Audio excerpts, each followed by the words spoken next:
C'est donc terminé pour l'usine NEC Computer installée dans le quartier de Belle-Beille à Angers. Un comité d'entreprise extraordinaire, réuni en région parisienne cet après-midi, a annoncé la fermeture du site d'ici 2010. Confronté à une concurrence trop importante, le fabricant d'ordinateurs est dans l'incapacité de remonter ses handicaps stratégiques. À Angers, NEC Computer emploie 357 personnes.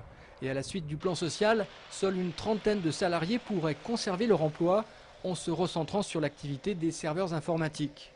Ce soir, Jean-Claude Antonini et Christophe Béchu rappellent dans un communiqué commun leur solidarité envers les salariés. Ils annoncent lundi une réunion de crise rassemblant l'agglomération, le conseil général, la région et la préfecture pour tenter de trouver, avec la direction de NEC, des solutions de revitalisation du territoire.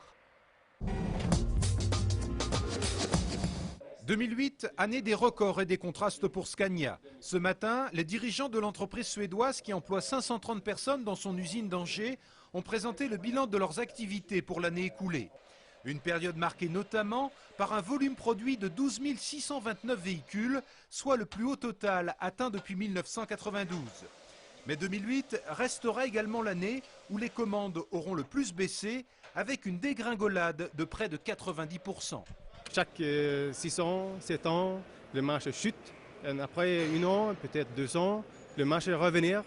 Mais pour l'instant, je suis assez sûr que quand le marché va revenir, ça va revenir fort. L'usine Scania d'Angers travaillant uniquement en fonction des commandes qui lui sont adressées, il a donc fallu s'adapter à cette nouvelle donne. Les mercredis et vendredis, les salariés sont donc en chômage partiel. Les autres jours, ils sont présents sur les chaînes de montage tout en pouvant bénéficier de plans de formation. Nous avons décidé d'essayer de transformer cette baisse d'activité vers une opportunité pour faire développer notamment les compétences et nos processus pour faire face à l'avenir. Les salariés sont évidemment très demandeurs de ça puisque ça leur permettra de limiter un petit peu les impacts du chômage partiel sur leur salaire. Pour les organisations syndicales, c'est effectivement au niveau des salaires que se pose le problème. Avec ces mesures de chômage partiel, certains salariés ont perdu jusqu'à 100 € par mois.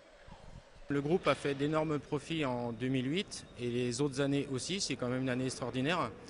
Et en sachant aussi que au niveau du groupe, on est la seule usine impactée au niveau de perte de salaire, parce que la Suède et la Hollande ne perdent pas du tout de salaire. Ce matin, les responsables du groupe Scania ont affirmé qu'il n'y aurait pas de licenciement au sein de l'usine d'Angers, tout en reconnaissant cependant que c'est au final la conjoncture qui décidera de l'avenir de ce secteur d'activité. En grève depuis lundi, une centaine d'enseignants-chercheurs de l'université d'Angers sont descendus dans la rue cet après-midi.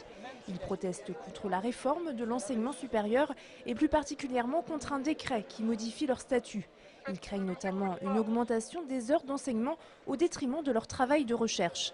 Cet après-midi, les étudiants ont rejoint leur mouvement car eux aussi estiment être directement concernés par cette réforme. Si un enseignant ne fait plus de recherche, qui fait uniquement de l'enseignement, la qualité de cet enseignement, donc l'articulation avec la recherche est complètement perturbée et que du coup, la qualité de notre enseignement et du coup la qualité de nos diplômes va diminuer largement.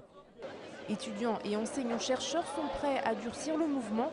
Un blocus de l'université est même envisagé. Pour le moment, tous se sont donné rendez-vous mardi prochain pour une manifestation nationale.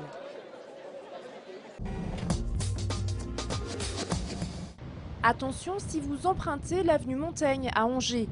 Un radar fixe flambant neuf vient d'être installé. Il y en a 24 comme celui-ci dans le département. Situé du côté du collège Montaigne, il flash par l'arrière les voitures qui arrivent du centre commercial Espace Anjou et qui se dirigent vers le centre-ville. Un panneau situé à quelques mètres du radar prévient les automobilistes. Alors si vous passez par là, pensez à lever le pied. Ici et comme partout en centre-ville, la vitesse maximum est fixée à 50 km/h.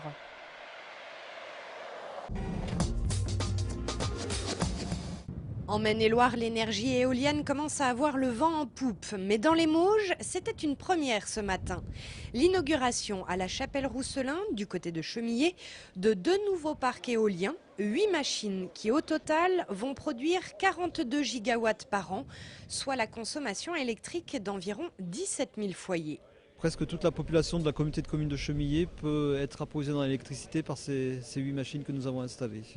C'est une énergie naturellement aléatoire. Quand il y a du vent, il y a de l'électricité. Quand il n'y a pas de vent, il n'y a pas d'électricité. Mais en chiffre moyen sur l'année, c'est quasiment 80-90% de la population de cette communauté de communes dont les besoins en énergie seront pourvus par ces machines.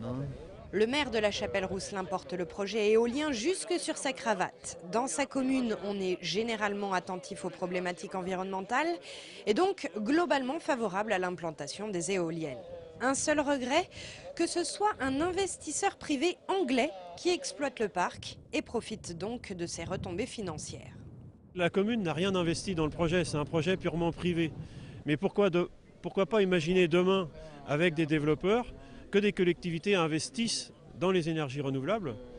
Après, il faut trouver les formules juridiques qui nous le permettent pour que justement, lorsque les outils sont amortis, que les bénéfices ou les recettes restent sur le territoire local. Ce qui est sûr en tout cas, c'est que la commune a bien l'intention de continuer à développer les énergies renouvelables.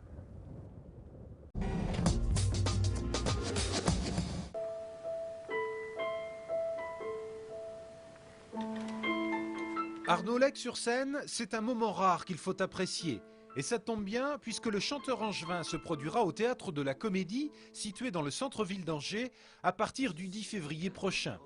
Il nous invite à découvrir une vingtaine de chansons qui sont autant de petits instantanés de la vie qu'il a lui-même écrit ou que lui a soufflé son parolier occasionnel Romain Chupin. Et puis il y a son complice, le pianiste Bruno Sabaté. T'as décidé qu'il était temps. Je crois qu'on accouche tous les deux de nos chansons. Enfin alors, je veux dire, mes chansons que j'écris, mais c'est nos chansons parce qu'il fait un gros travail d'arrangement. Je rêve d'une valse à l'envers, inverser le sens de la terre, conjugué hier au présent. Ce spectacle d'Arnolec, c'est effectivement d'abord un tour de chant, pimenté toutefois de petites séquences théâtralisées. Arnaud, il n'y a pas que ton nombril dans la vie. Je sais, t'as raison, il y a des choses beaucoup plus importantes. On est parti de cette idée de comédie de la vie. Donc on s'est dit, eh bien, on va jouer ce spectacle.